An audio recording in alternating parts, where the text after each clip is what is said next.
what's really wrong is the softness of this world. Everybody's not a winner.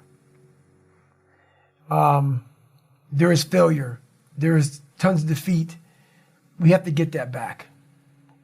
That's growth. That is growth. We have to, everything everybody has, I'm glad everybody has a voice. There has to be structure in the world again.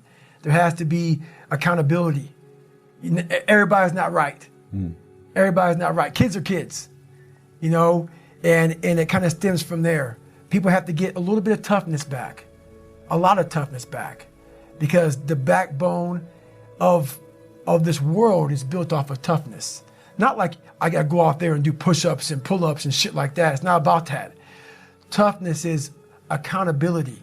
You're not always right. There's so many things I can say about this. The world has gotten very, very soft. All of us.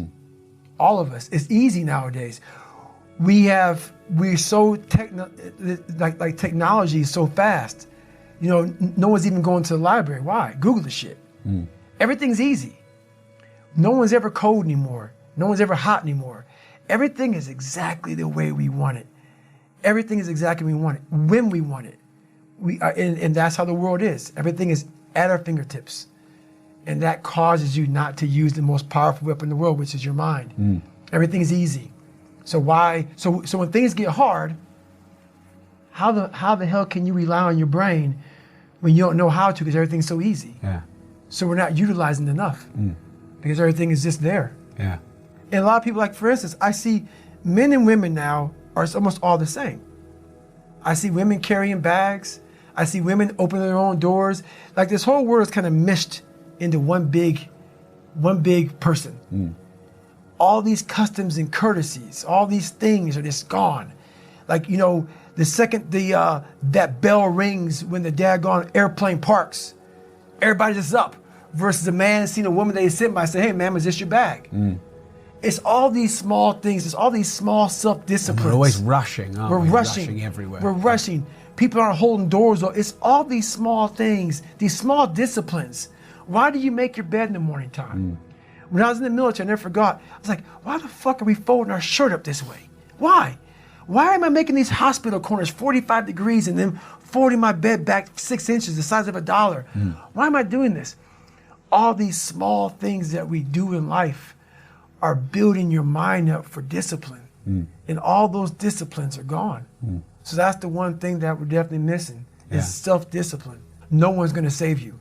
No one's gonna come out of the woods and say, hey, I got your back, man. I wanna take you from all this shit. Some people get that, but very few of us do. So the only person coming to save you is yourself. And that's what the book's about, man. Don't look around the corner hoping, I wanna sit on this couch and hope for a fucking miracle. It might come to that 1%, but it ain't coming to most of us. So you better start getting to work. Everything about me is very unique. And that's what I want people to realize. We're all unique in our own right. You can't be muffled. You can't be muffled by these different voices in your head or these different people who doubt you, whatever. So it took me a long time to find my voice.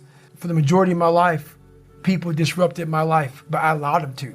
But what happens is, over a period of time, you become the disturbance in your life because you allow all these disturbances to get in your head. Therefore, you have all this shit going on, but you become your biggest bully. And once that happens, it's over. Once that happens, it's over because all you have in your mind literally on a loop is negative self-talk. And once that negative self-talk is on a loop, it's hard to get out of it. That's the whole thing I talk about, winning the battle in the morning. So every morning I wake up, I believe in winning the battle against yourself. People say, why do you say that? Because there's a lot of things you can control. When you wake up, I talk about making your bed. Make your bed, make sure your house is clean, make sure you get your breakfast, make sure you shower, shave, whatever you're doing, control that. Don't hit the snooze button. All these things are very important. That's been told a lot of times. Why don't you hit the snooze button? Because you wake up already failing. You're already behind the power curve. So what happens when you hit the snooze button? You may not make your bed. You may not do your hair the way you want it. You may not pick the right clothes out in the morning time. And I go back to this real quick. Remember how you had a job interview for a job? We've had several of them in our lives. What did you do the night before that job, weeks before the job interview, when you knew you had it? You prepared your, you had a bowl out for your oatmeal, your cereal, whatever you had in the morning time. Your coffee cup was out. Your clothes were laid out. You studied, you rehearsed, you were ready. You brought your best self. You were going to war with yourself because you wanted that interviewer to see your best self. You won. You got the job. After a few months in that job, you look around, I got the job. You start to back off. The clothes aren't out. You're not ready. You're hitting the snooze button. You don't get up on time anymore. You realize that you can still have this job and not be your best self.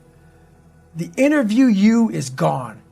Your job is gone. You have your job, but the interview you is gone. So winning the battle in the morning time is just that. It's that you wake up in the morning time and you own all this stuff, because once you leave your house, the world then gets at you.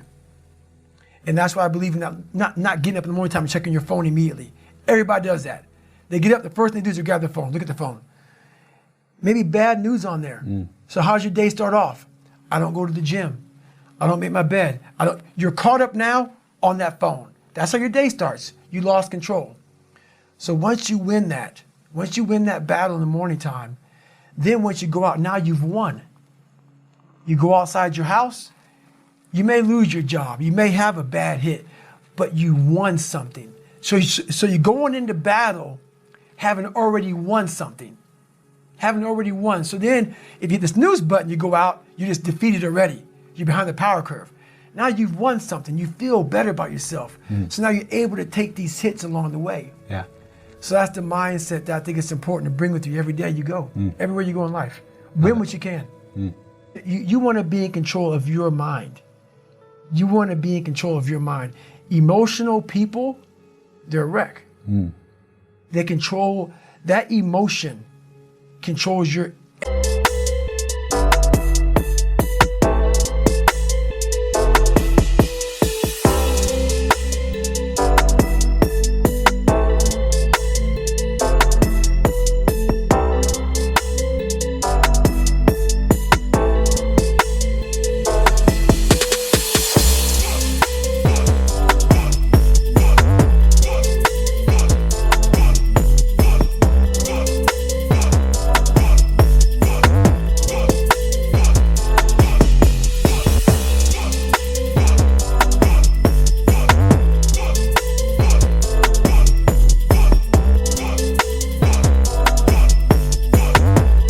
Everything you do. Yeah. And what emotional people do is, like for instance, I always say this, they can have a beautiful life.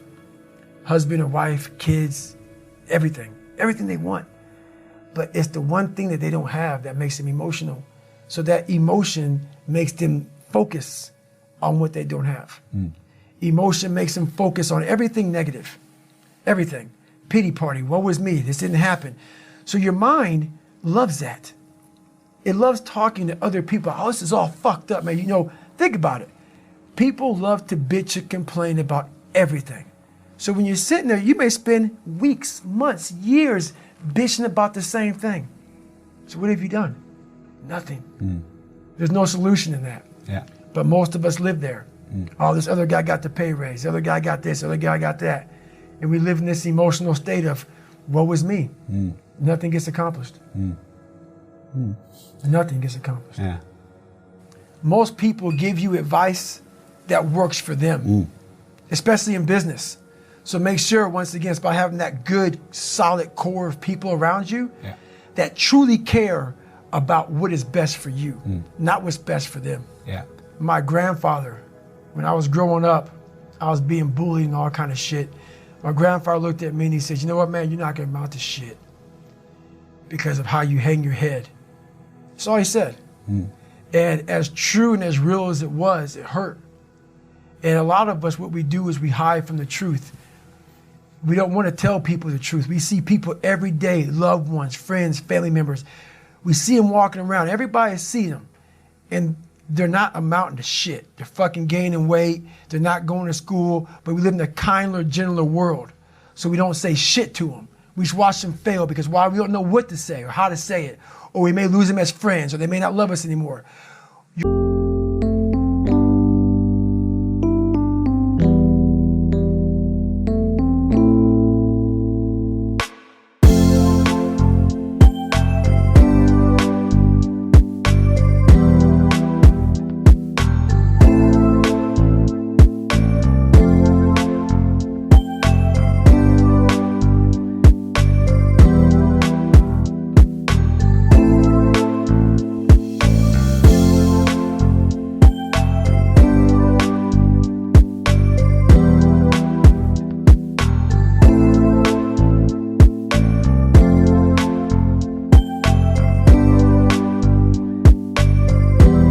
watching someone fail. The best thing you may ever do for someone is say, hey, guess what, brother? You're a piece of shit right now. You may not say it just that way, but that's what you may want to say to somebody. Look, man, I love you to death, brother, but your life sucks. You are so much better than this, man. You are so much better. I'm watching you fail and I can't do it. So the best advice I ever got was a negative comment from my grandfather saying, hey, you ain't gonna amount to shit. Yeah. And he didn't mean it in like a mean way. He meant it as honestly. You're allowing this world to kick your fucking ass. And it's going to if you keep on letting it do it. And it stuck with me. It stuck with me for a long time. It sticks with me today.